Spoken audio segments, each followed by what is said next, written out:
to this Mark's Reviews and Tutorials video.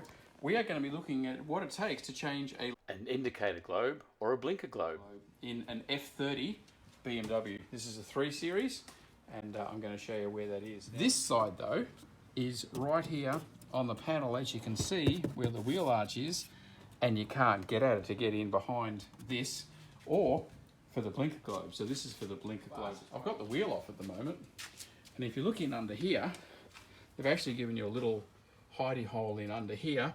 It's just got two clip latches that clip on over there, and then two press down latches. I'll pull it out so you can see it. So it just slides in place at the bottom, and these latches here, you just have to press them down to get them out. And I had to use a couple of screwdrivers actually. It was a little bit tight to get out.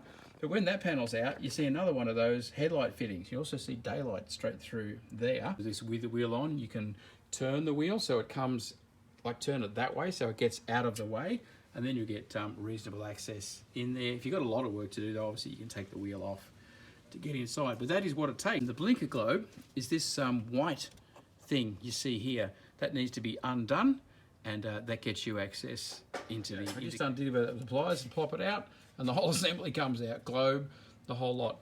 So you can then pop that globe out of that and change it out, obviously. So it's an orange globe of that standard size that you need. Here is the correct globe. Now this orange globe will go in so many different, very, very common, so many different makes and models of cars. Have a look here, 12 volt, 21 watt, BAU 15S.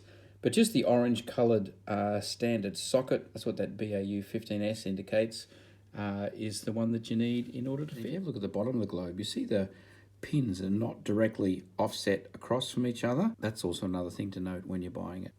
12 volt, 21 watt, G17.